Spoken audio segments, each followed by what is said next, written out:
perigos, que ela cresça nos teus caminhos e que o Senhor a consagre, que ao crescer ela seja uma mulher do Senhor para a glória do teu nome. Nós apresentamos Júlia e consagramos, porque cremos que este é um propósito do Senhor e cremos, ó Deus, no desejo do coração de Gildinha e Rayane, ó Deus, de viver para o teu louvor e ensinar a sua filha nos caminhos do Senhor. Assim oramos, no nome de Jesus. Amém. Podem assentar, Deus abençoe.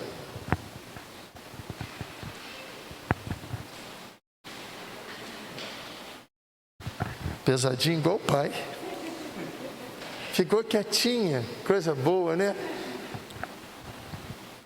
Dá um suador quando criança começa a ameaçar chorar, irmãos, é complicado. E a gente vive um tempo que é diferente, né? Eu digo aos irmãos que nesses 25 anos de ministério pastoral, não sei mais como que se apresenta um bebê nesse período. É tudo muito novo para nós, para o pastor. A gente não sabe, pergunta a mãe, o pai, se pode pegar, se não pode pegar, como é que funciona. A gente sente falta de estar toda aquela família aqui em cima, mas a gente vai caminhando, vivendo e pedindo a graça e a bondade do Senhor. Meus irmãos, vamos cantar cânticos de louvores ao Senhor. Nós temos 2 cânticos e nós vamos adorar e preparar o nosso coração para a mensagem, preparar o nosso coração para o Senhor. E quero convidar você a fazer isso de todo o coração, a louvar o nosso Deus. Irmãos, a única coisa que nós não estamos impedidos é de adorar o Senhor. Nós não estamos impedidos de buscar o Senhor, não estamos impedidos de adorar o Senhor. Nós temos a possibilidade de bendizer, de exaltar e engrandecer ao nosso Deus. Estamos sem conexão, né, irmão? Estamos sem internet, né? Hoje está sem internet. Os nossos irmãos que estão em casa, né, não podem estar aqui. Mas eu quero lhe convidar a motivar aqueles irmãos. Muita gente fala comigo, irmãos, com um medo muito grande. Pastor, eu quero ir à igreja, mas eu tenho medo, eu estou tão preocupado. Mas nós precisamos confiar no Senhor. E claro, com toda a segurança, com toda a cautela, retornando às nossas atividades e pedindo a Deus a direção. Agora, você e Deus, junto conosco, que é um culto público, nós estamos aqui, coloque sua vida diante do Senhor, adore de todo o coração e vamos à mensagem logo em seguida.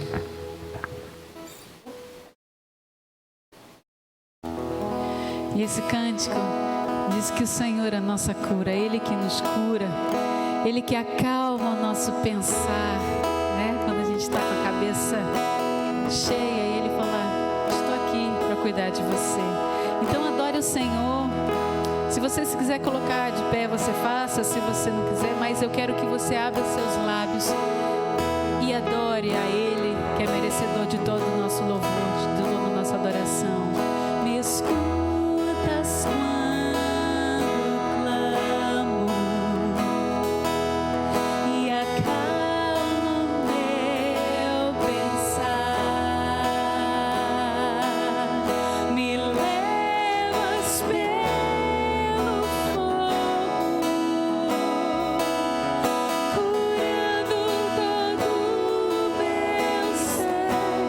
confie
Nada é impossível.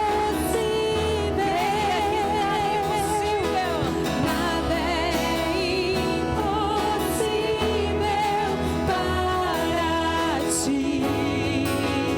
Tens o meu mundo em tuas mãos. Só igreja. És a curar. Creio que és tudo para mim. Oh Senhor, creio que tu és a vida.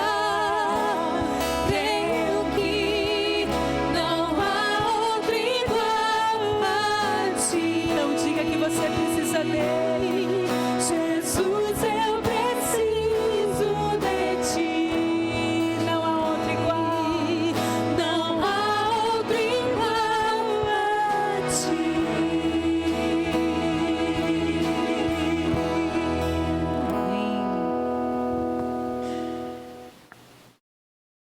Quero lhe convidar a abrir a Bíblia, a palavra de Deus, no segundo livro do Êxodo, capítulo 32, e quero convidá-los a ler com o pastor, do versículo número 1 ao versículo 10, Êxodo, capítulo 32, no versículo 1 ao versículo 10, nós faremos a leitura da palavra de Deus, a explanação logo em seguida. Quero convidar você que pode, tem saúde, para se colocar em pé, para abrir a sua Bíblia, né? Você ama a Bíblia Sagrada? Não importa se a sua Bíblia está velhinha, tem uns que gostam daquela Bíblia mais velhinha, aquela primeira Bíblia, né? Eu já nem lembro mais quantas Bíblias eu já tive na vida, mas não é o apego específico à capa, mas o amor pelo conteúdo que há na Bíblia. Porque, irmãos, se tirar a palavra de Deus da nossa vida, nós não poderemos, não sobrará nada para nós. Então, nós vamos ler Êxodo 32, do versículo 1 ao 10. Acompanhem comigo. O povo viu que Moisés demorava para descer do monte. Então reuniu-se em volta de Arão e lhe disse: levante-se, faça para nós deuses que vão adiante de nós. Pois quanto a este Moisés, o homem que nos tirou do Egito, não sabemos o que lhe aconteceu. Arão respondeu: tirem as argolas de ouro das orelhas de suas mulheres e de seus filhos e de suas filhas e tragam para mim. Então todo o povo tirou das orelhas as argolas e as trouxe a Arão. E este, recebendo-as das mãos deles, trabalhou o ouro com um buril e fez dele um bezerro de metal fundido. Então disseram: são estes, ó Israel, os teus deuses, que tiraram você da terra do Egito. Arão, vendo isso, edificou um altar diante do bezerro e fez dele a seguinte proclamação: amanhã haverá festa ao Senhor. No dia seguinte madrugaram, ofereceram holocaustos e trouxeram ofertas pacíficas, e o povo sentou-se para comer e beber, e levantou-se para se divertir. Então o Senhor disse a Moisés: vá, desça, porque o seu povo, o povo que você tirou do Egito, se corrompeu e depressa se desviou do caminho que eu lhe havia ordenado. Fez para si um bezerro de metal fundido e adorou e lhe ofereceu sacrifícios, dizendo: são estes, ó Israel, seus deuses, que tiraram você da terra do Egito. O Senhor disse ainda a Moisés: tenho visto este povo, e eis que é povo teimoso. Agora, pois, deixe-me para que se acenda contra eles o meu furor, e eu os consuma, e de você farei uma grande nação. Lendo a palavra de Deus, o povo que ama o Senhor diz amém. Bíblia aberta, olhos fechados, vamos orar. Querido Deus, somos dependentes do Senhor, somos dependentes da Tua graça, da Tua bondade, da Tua misericórdia. E agora, Deus, quero pedir, ó Deus, esteja o Senhor falando, direcionando, sustentando e fortalecendo o nosso coração. Quero pedir ao Senhor, ó Deus, por vidas, ó Deus, que nós conhecemos que estão se afastando cada vez mais de Ti. E que pedimos, ó Deus amado, que o Teu Santo Espírito os toque. Ó Pai amado, que nós possamos ter temor, ter reverência e bendizer o nome do Senhor. Ajude-nos a voltar ao primeiro amor e glorificar o Teu nome. Assim oramos em Cristo Jesus. Amém. Meus amados, eu quero falar nessa noite sobre a ideia de livrar-se da contaminação. E a ideia de livrar-se da contaminação é aquilo que afeta a nossa alma, a nossa comunhão. Eu não sei você, mas eu quero dizer para você que a prioridade da sua vida deve ser as coisas de Deus. E você deve buscar encher o seu coração de tudo aquilo que te aproxima mais do Senhor, de tudo aquilo que faz você sentir amor pelas Escrituras, de tudo aquilo que faz você sentir prazer em fazer a vontade do Senhor. Do contrário, nós vamos nos afastando do Senhor e não vamos perceber para onde o diabo ou para onde a nossa condução carnal pode nos levar. Repare no texto. O povo percebeu que Moisés demorava para descer do monte. Quanto tempo tinha? 40 dias e 40 noites. O povo viu Moisés subindo ao monte, percebeu e presenciou a glória do Senhor, e ali Moisés entrou então para ser instruído por Deus, para receber os mandamentos e para que pudesse ampliar a sua comunhão e para que pudesse voltar a ensinar o povo. Moisés estava vivendo o melhor momento da sua vida espiritual. Na presença de Deus, aquilo deveria ser algo maravilhoso, porque não tem nada melhor do que sentir a graça do Senhor. Mas aquele povo, o povo de Israel, milhares e milhares de pessoas, como a sua liderança, os anciãos, os representantes da família, eles não conseguiam nem enxergar aonde exatamente Moisés estava, e eles também não podiam chegar até ele. Então eles foram pressionar Arão.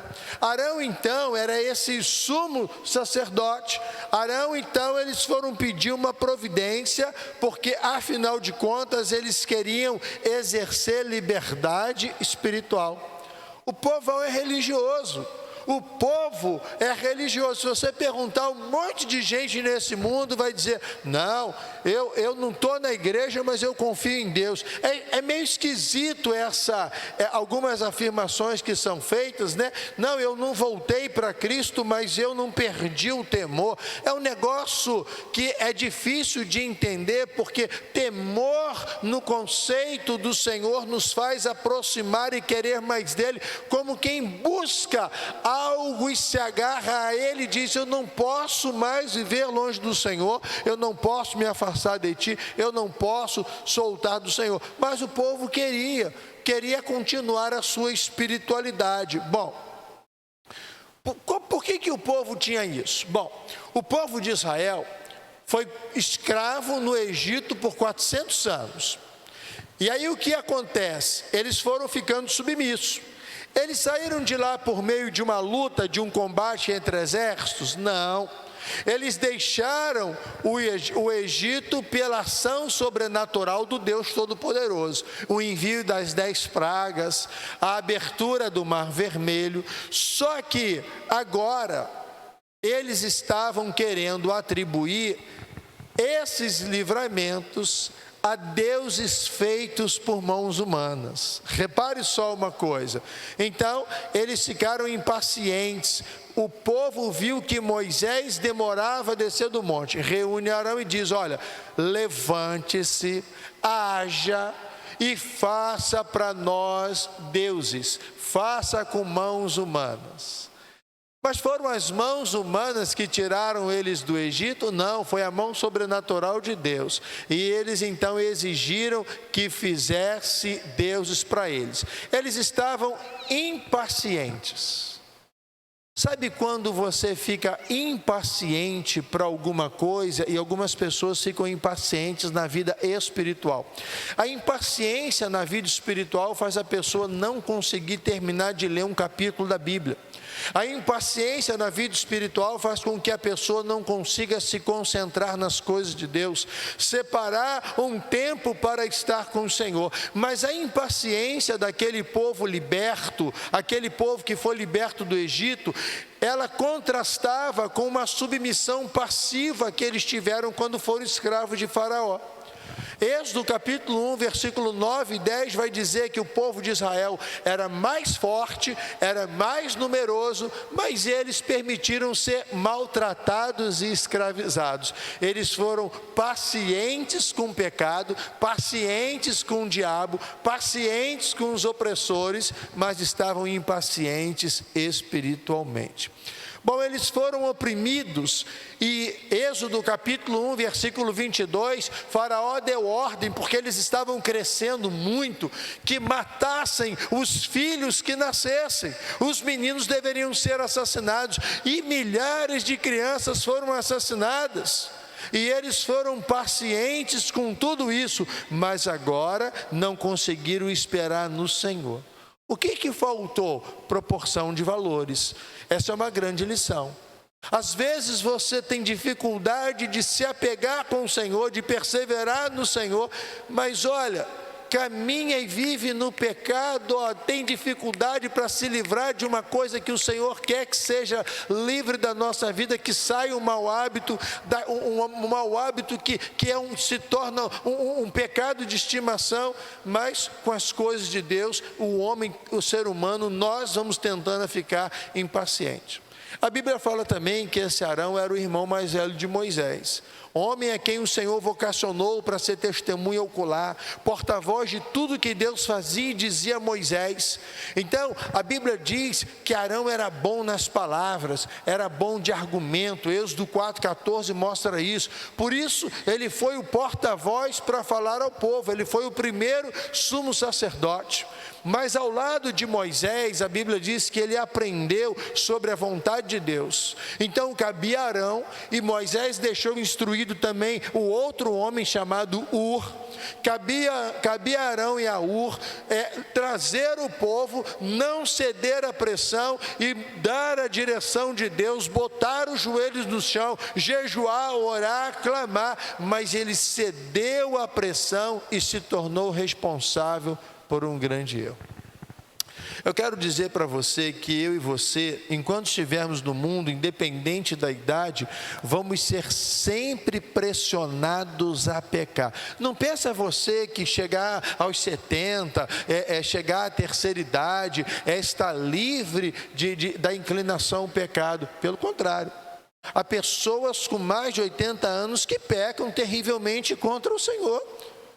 Podem não pecar de uma forma, mas podem pecar com a língua, podem pecar com blasfêmias. Então esse texto traz uma base para aprendermos que a voz do povo não pode ser atribuída à voz de Deus. E as tendências de escolhas não significam que Deus está aceitando e provando. Mas o texto também traz um alerta para a nossa vida espiritual, amados. Enquanto estivermos vivos, sempre seremos pressionados a pecar em muitas áreas.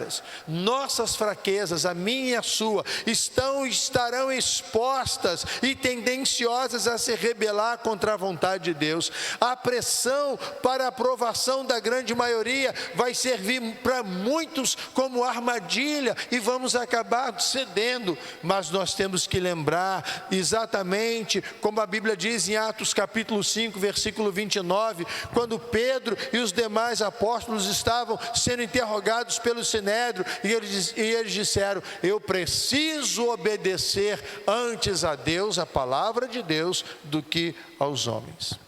Um detalhe importante no texto a ser aprendido é que eles entendiam que precisavam ter uma vida espiritual. Repare, o povão, os libertos do Egito, entendiam que precisavam ter uma vida espiritual e, de forma equivocada, decidiram desenvolver a própria adoração. A Bíblia nos dá a direção sobre como adorar a Deus.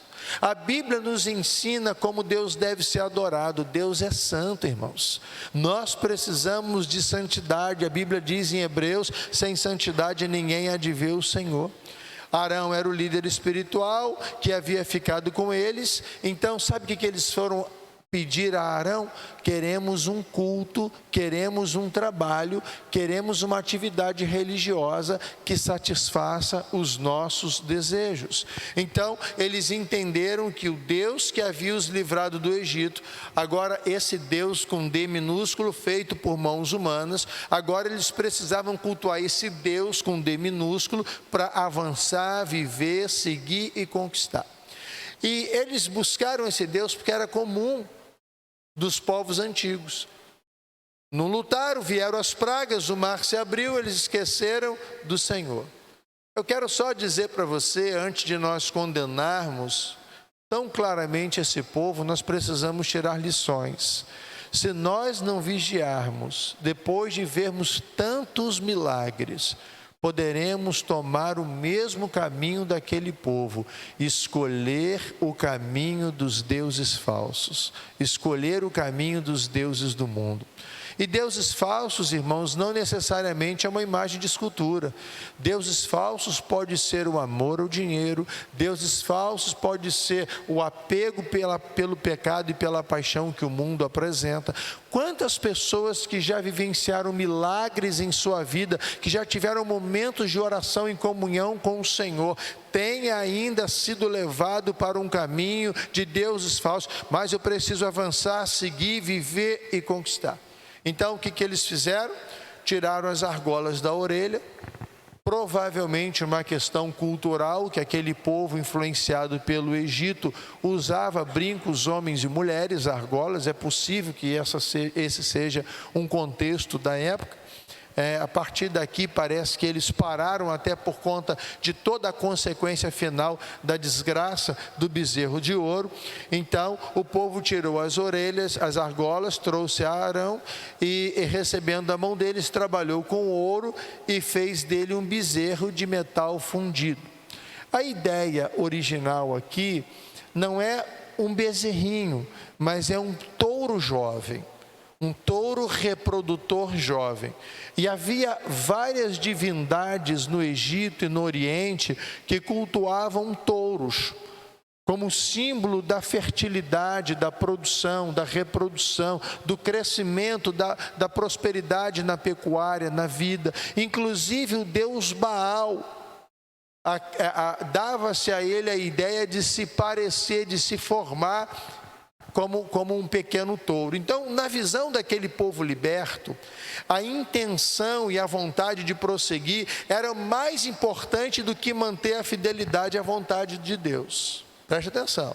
Não tem aquela história, Deus conhece a minha intenção, o importante é que eu tenho boa intenção. Olha o que o povo fez. A intenção e a vontade de prosseguir foi mais importante do que a fidelidade à vontade de Deus. Está errado. A vontade e a fidelidade de Deus vem em primeiro lugar. Nossa forma de agir, nessa forma de agir, a intenção ganha no coração humano um valor maior do que fazer de fato aquilo que Deus quer que façamos. Olha, irmãos, nós precisamos buscar a vontade de Deus, nós precisamos ensinar as pessoas a alcançar a vontade de Deus. No fim das contas, o que prevalecia na mentalidade deles era: nós vamos render homenagens e faremos, pois assim desejamos, como outros também fazem. Mas eles foram conduzidos ao pecado da idolatria. Há 3 pecados aqui. Moisés está descendo do monte logo em seguida com a tábua dos 10 mandamentos. E eles quebraram 3 mandamentos aqui. Eles fizeram outro Deus além do Senhor, tiveram outro Deus além do Senhor, que a Bíblia condena. Eles fizeram imagens de esculturas, é o que é o segundo mandamento que a Bíblia condena. E todos os comentaristas são unânimes em afirmar que quando eles se levantaram para divertir, uma vez que era um culto a um bezerro, a um touro, uma divindade expressa como os cultos da fertilidade, eles estavam se entregando a uma orgia de culto. Então o Senhor ficou tão irado, que falou que ia destruir todo aquele povo. Bom, como hoje nós podemos nos livrar dessa mesma armadilha e dessa desgraça? Substituindo a intenção pela verdadeira adoração. Pastor, como é que eu posso ajudar alguém, a mim mesmo, a me livrar das armadilhas do mundo, do afastamento de Deus? Substitua a intenção pela verdadeira adoração. A intenção é um desejo. A intenção pode ser concretizado ou não, certo? Por isso é que apenas a intenção ela não vai produzir um resultado de estar no centro da vontade de Deus. Afinal de contas é a intenção. Muitos têm a intenção de ir à igreja, nem sempre vão. De ler a Bíblia, nem sempre leem. De orar, nem sempre oram. De perdoar, nem sempre perdoam. De servir e consagrar-se mais a Deus, nem sempre o fazem. De retornar para os caminhos do Senhor, nem sempre conseguem. Então, por quê? Porque surgem os problemas, surgem os imprevistos, surgem as justificativas, então a intenção nunca se concretiza e, eventualmente, a intenção é parcialmente concluída. A armadilha que eu preciso fugir olhando para tudo isso é substituir a intenção pela verdadeira adoração. O povo de Israel, que havia sido liberto, estava tão feliz com a decisão que não percebeu a ira e a disciplina de Deus que já estava determinada para eles. Por que o povo não percebeu? Por que uma pessoa não percebe quando vai se entregando a intenção, sem ter uma verdadeira adoração ao Senhor, que está indo por um caminho contrário ao Senhor? Porque a intenção ganhou mais importância. Irmãos, Deus nos deu uma mente maravilhosa. Deus nos deu uma capacidade de raciocinar tão grande que o homem e a mulher pode manter-se em paz com a sua boa intenção, sem perceber o quanto está fugindo da verdadeira adoração que o Senhor chama na sua vida. Bom, a intenção ganhou importância. Mas Jesus Cristo, Ele vai falar sobre isso quando em Samaria, tirando a dúvida da mulher do poço de Jacó, disse em João capítulo 4, versículo 24, que a verdadeira adoração deve ser em espírito e em verdade. Deus procura adoradores que adorem a Deus em espírito e em verdade. Repare no texto de João 4, 24, que a palavra espírito está no E minúsculo, não se trata então ao Espírito Santo. O que o Senhor Jesus está querendo dizer é que a adoração a Deus precisa ser em espírito, referindo-se à humanidade, numa atitude correta e em verdade. Não é a minha verdade, mas é a palavra de Deus, uma atitude correta pautada nas Escrituras Sagradas. Então eu faço aquilo que a Bíblia me manda fazer e não desvio do caminho do Senhor. Então quem lança a mão no arado prossegue. Os libertos se perderam de tal maneira que o objeto apresentado, o bezerro de ouro, o bezerro fundido, foi um reflexo do mundo egípcio que eles tinham em mente, provavelmente desejavam e invejavam a mesma coisa. Então disseram, versículo 4, a segunda parte: olha, Israel, são estes os deuses que te tiraram você da terra do Egito. Que vergonha. Irmãos, eu sei que verbalmente, muitas vezes nós não declaramos o quanto nós nos ausentamos do centro da vontade de Deus que Deus traçou para nós. Mas é possível que diante de Deus, que vai além das palavras, Deus conhece a intenção, e há um ditado norte-americano que diz: aquilo que você faz, fala tão alto que eu não consigo ouvir aquilo que você diz. Então é possível que Deus olhe para a intenção de cada coração e perceba: meu servo, minha serva, ele, ela, eu preciso tanto retornar para o centro da vontade do Senhor. E aqueles homens declararam: são esses os deuses. Será que exatamente era isso que o Senhor queria? Será que eu cheguei à conclusão de que estou no centro da vontade de Deus pelo fato de estar satisfeito, de estar sentado na igreja, no culto, pregando a palavra, ouvindo a mensagem, cumprindo algumas atividades religiosas? Será que me satisfazer com isso significa que estou exatamente no centro da vontade que Deus planejou para a minha vida? Será que você pode imaginar a mesma coisa? Então, eles estavam tão entusiasmados, mas se entusiasmar com erro, irmãos, e receber a reprovação do Senhor não traz vida nem vitória para ninguém. Arão contribuiu dando jeitinho. Arão, vendo isso, edificou o altar diante do bezerro, fez a seguinte proclamação: amanhã vai haver festa ao Senhor.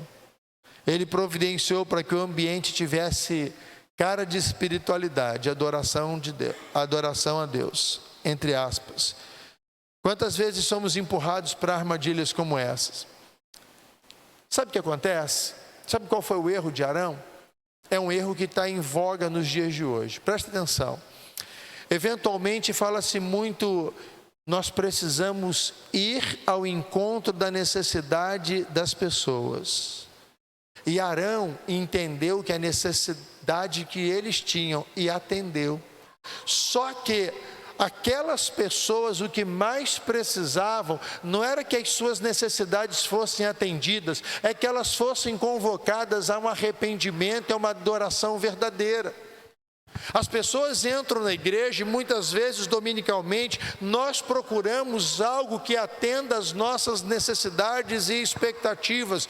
Agora, Deus não está aqui pronto com uma bandeja na mão para dizer: qual é a sua expectativa, qual é a sua necessidade, vem aqui e pega o que é melhor para você. Não, o evangelho de Deus é: Ele é o Senhor, nós somos os servos, Ele quer guiar as nossas vidas, Ele sabe o que é melhor para nós, e nós devemos viver para a glória e honra do Senhor. O Salmo 106, versículo 19 a 23, relata esse momento trágico, essa marca de erro, de desvio na vida daquele povo. Sempre devemos nos lembrar da reação do nosso bom Deus. Ele aprovou, esteve presente naquela forma de adoração, onde a intenção esteve acima da obediência? Não. Deus não aprovou. Deus não se fez presente, Deus não foi lá aplaudir, Deus não foi lá achar aquilo maravilhoso. Olha o que Deus vai dizer. Deus disse a Moisés: Moisés, vá, desça, porque o seu povo, o povo que você tirou do Egito, se corrompeu e depressa se desviou do caminho que eu lhe havia ordenado. O povo fez para si um bezerro de metal fundido, adorou e lhe ofereceu sacrifício, dizendo: são estes, ó Israel, os deuses que tiraram você da terra do Egito. Versículo 9, o Senhor ainda disse a Moisés: tenho visto que este povo, e este que é um povo obstinado, teimoso, de dura cerviz. Agora, pois, deixe-me para que se acenda contra ele o meu furor. Olha o que a Bíblia diz: e eu os consuma, e de você farei uma grande nação. Bom, Deus interrompeu o tempo de instrução e o ensino com Moisés. Moisés estava sendo capacitado para orientar e conduzir o povo. E é importante nós lembrarmos também que o prazer do relacionamento com Deus no alto da montanha foi interrompido por uma grande decepção com o povo. Na vida cristã, nós vamos ter novas alegrias e novos sofrimentos. Quem não entender isso, não entende que nós estamos na vida sujeitos a erros e falhas e lidando com pessoas sujeitas a erros e falhas. Na vida cristã, nós vamos estar sujeitos a novas alegrias. Que bênção, recebi uma bênção hoje, queria compartilhar. Puxa vida, Deus fez algo hoje maravilhoso. Amanhã pode chegar um novo sofrimento, uma nova decepção. Mas a caminhada sem a direção de Deus leva aonde? Leva à morte. Viu a intenção do desejo de Deus? Deus queria consumir aquele povo. Pastor, por que Deus queria consumir aquele povo? Porque Deus é santo e Ele não pode conviver com o pecado, nem com a obstinação pelo pecado. A caminhada sem Deus leva à morte. A espiritualidade sem obediência a Deus não glorifica ao Senhor. Decisões sem amparo na palavra de Deus aponta para um distanciamento de destruição, melhor dizendo. O nome disso, irmãos, é quebra de aliança.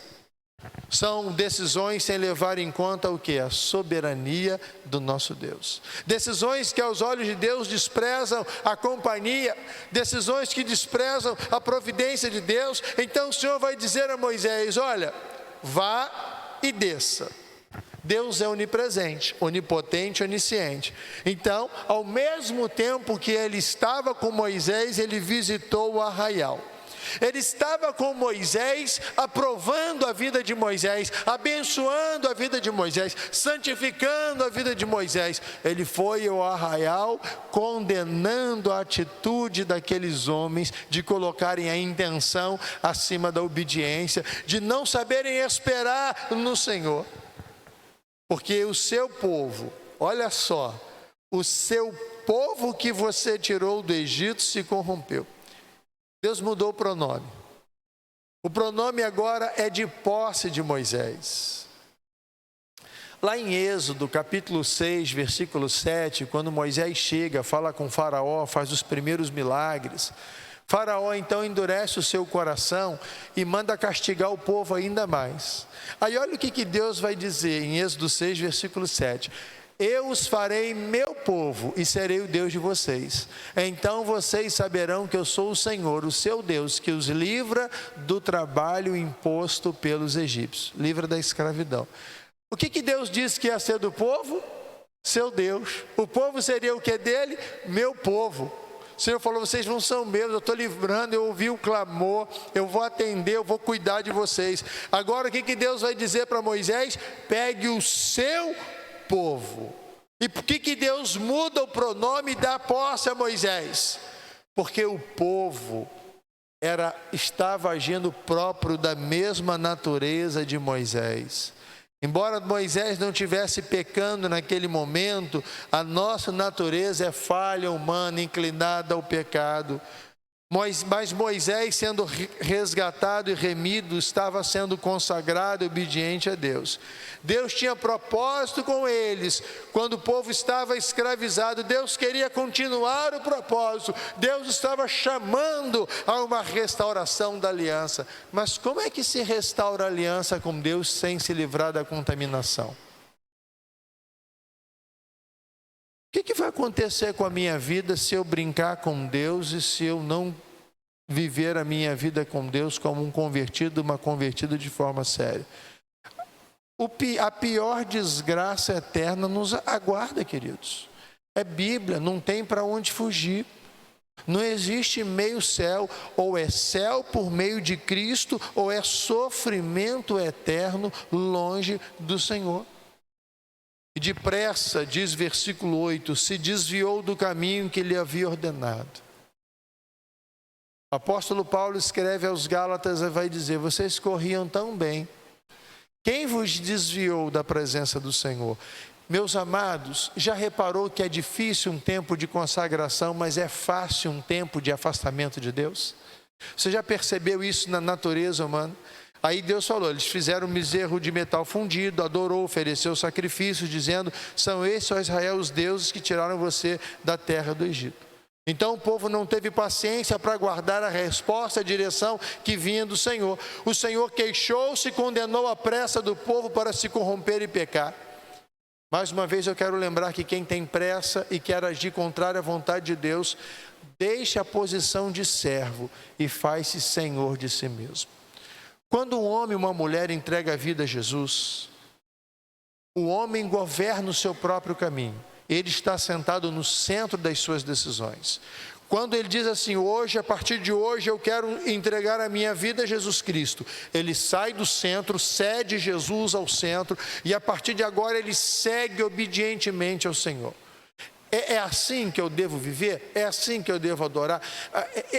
Eu tenho que me conformar que o meu jeito é assim mesmo?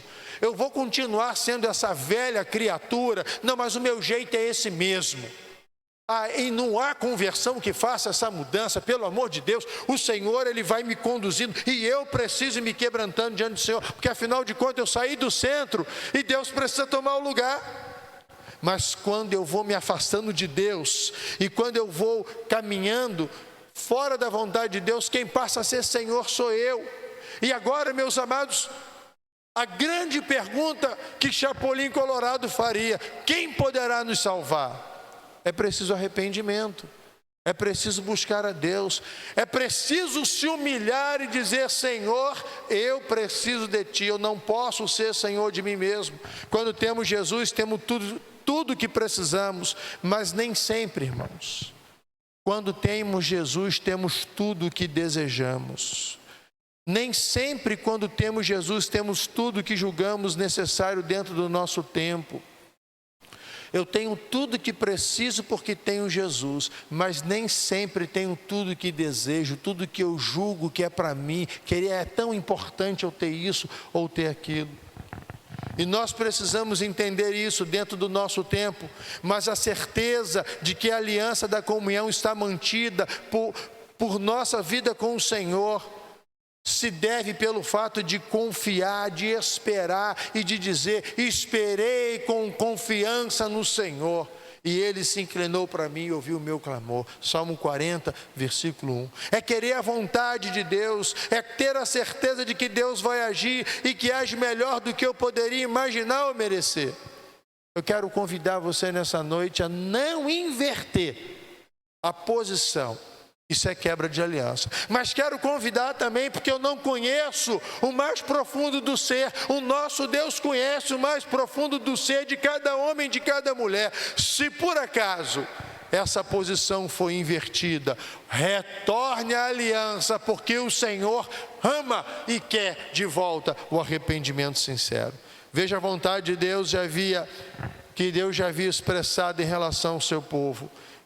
Êxodo capítulo 29, no versículo 45, antes desse evento do bezerro de ouro, a palavra de Deus vai dizer: e habitarei no meio dos israelitas, e lhes serei o seu Deus.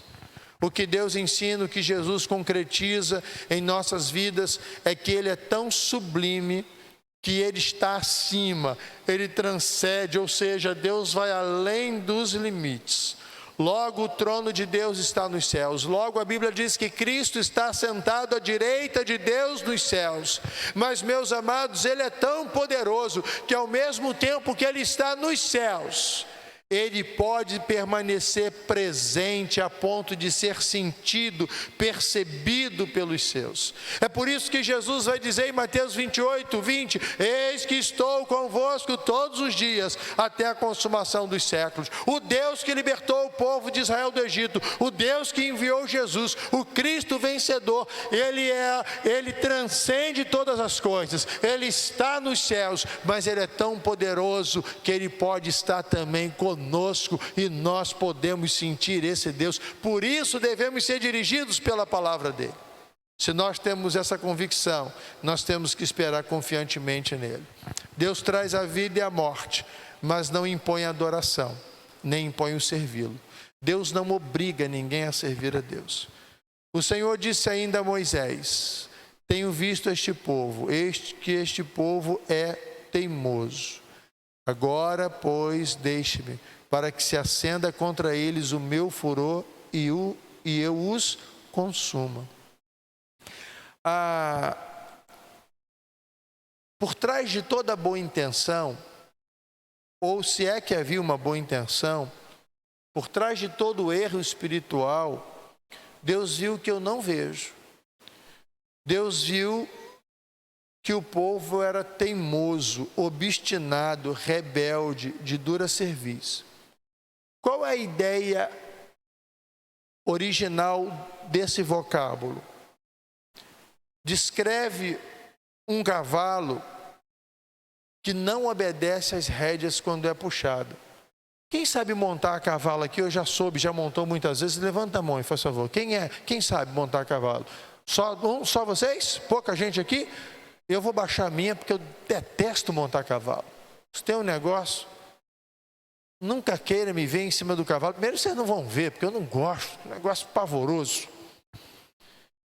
Parece que parece que os pés vão à cabeça, a cabeça vem aos pés. Quando eu desço do cavalo, parece que está tudo fora do lugar. Uma sensação ruim. Mas tenta imaginar um cavalo que não obedece às rédeas quando é puxado. Essa é a ideia de obstinação, de teimosia, de dura cerviz, de rebeldia. Deus não precisa de sacrifícios, Deus não precisa do nosso culto, Deus não precisa que pratiquemos religiosidade. Deus é santo, poderoso, anjos o adoram, mas Deus decidiu resgatar um povo por meio de Jesus Cristo, um povo que entregue a Deus o coração pleno e completo. Menos do que isso não há salvação. É para valer. É uma entrega para valer mesmo. Deus vem aquilo que precisa ser mudado em nós. Quando muitas vezes eu mesmo não consigo enxergar as minhas falhas, nem você as suas falhas e os defeitos. Então, o que nós precisamos pedir a Deus com sinceridade? Senhor, tem tanta coisa em mim que precisa ser mudada, mas muda para valer, Pai.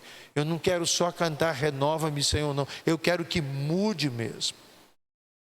Caminhando para o final, lá em Apocalipse capítulo 2 e 3, há escritos a várias igrejas, cartas para várias igrejas. E no capítulo 3, versículo 1, é uma carta escrita à igreja de Sardes. Apocalipse 3:1. Conheço as suas obras. É o 3:1, por gentileza. Conheço as suas obras. Você tem fama de estar vivo, mas está morto. Olha o que Deus diz. Olha, isso para mim é uma pancada na minha cabeça. Ele manda fortalecer o que restava e está dizendo que eu não estou aprovando as atitudes da igreja de Sardes. O que Deus está chamando ao povo? Ao arrependimento, à obediência. Deus está chamando os libertos à obediência, ao arrependimento. Disse que viria como ladrão caso eles não mudassem. Meus amados, aquele povo de Sardes tinha fama de vivo, tinha reputação, eram prósperos, eram ativos no aspecto religioso, eram altamente elogiados, mas estavam iludidos, cegos, equivocados, estavam indo contra Jesus. Louvado seja o nome do Senhor, que o Senhor disse para a igreja de Sardes: conheço as suas obras, você tem fama de quem está vivo, mas está morto. Você tem que fortalecer, você tem que deixar a intenção e me adorar de todo o coração. Não queremos isso para nós. Então, irmãos, não vamos nos vangloriar no que fazemos, porque Deus quer mudar a partir do coração. Deus quer mudar lá na estrutura a partir do coração. Deus não vai olhar para nós e se impressionar com o que fazemos. Deixa eu falar uma coisa para você. Nada que eu e você façamos impressiona Deus. Ele é Senhor, irmãos. Ele sabe de todas as coisas. Ele é todo poderoso.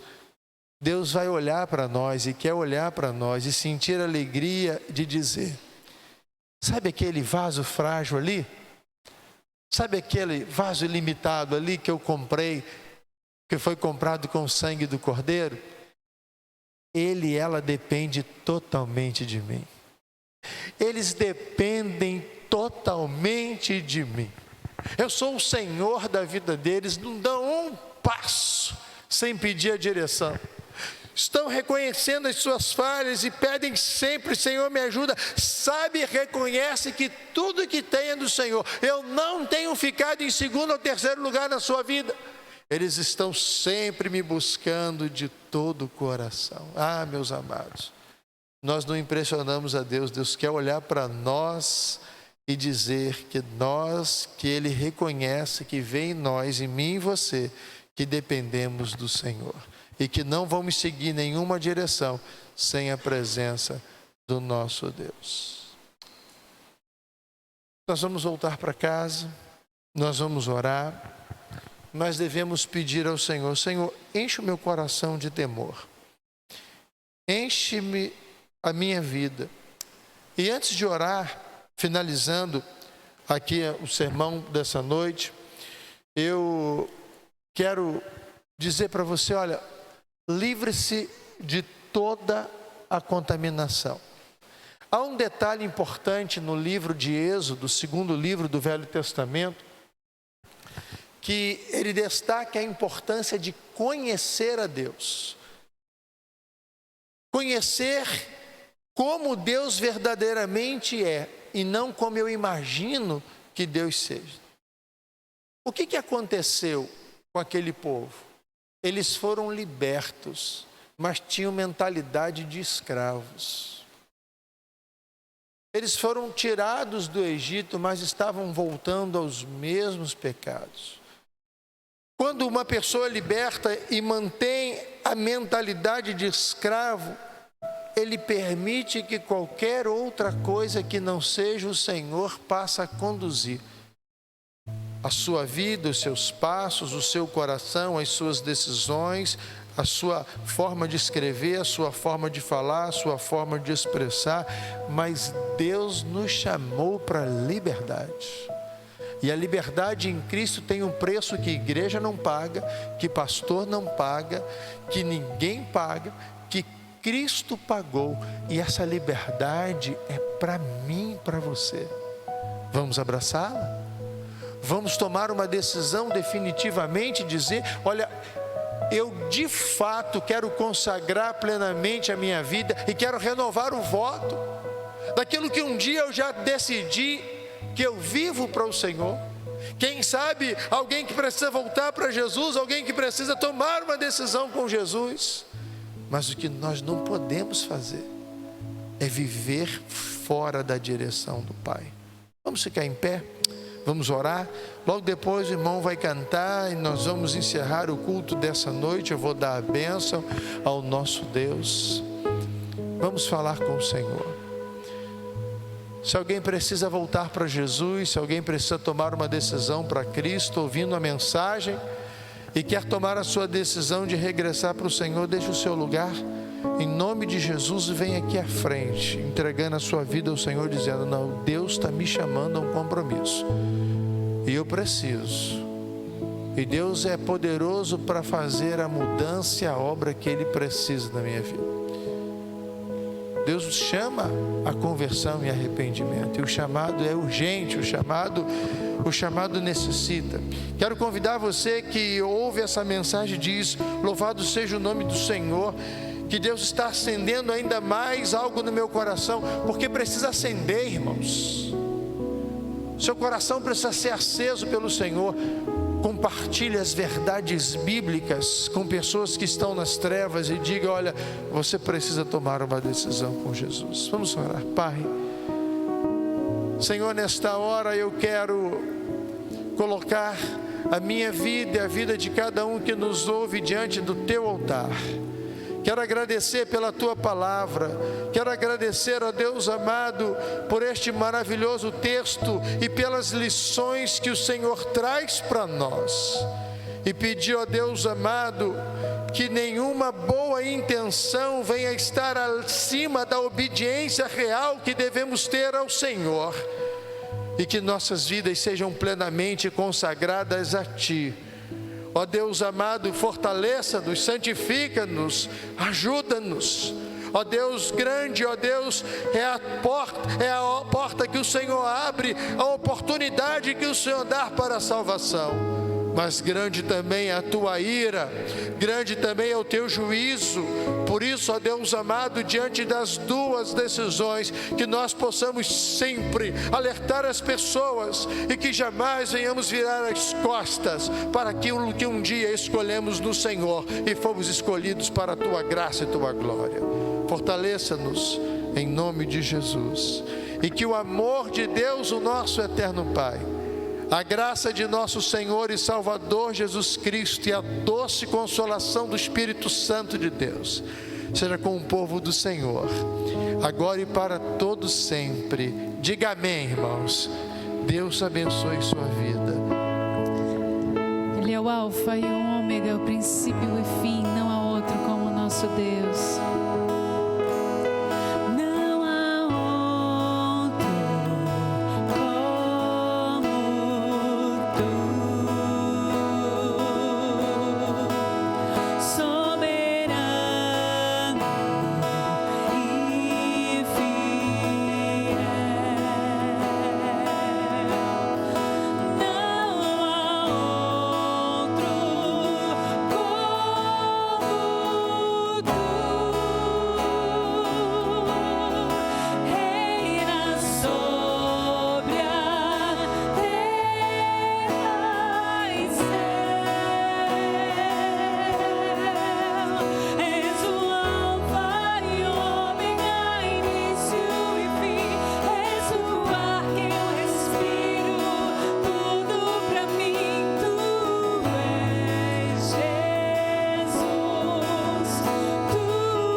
Semana abençoada a todos os irmãos.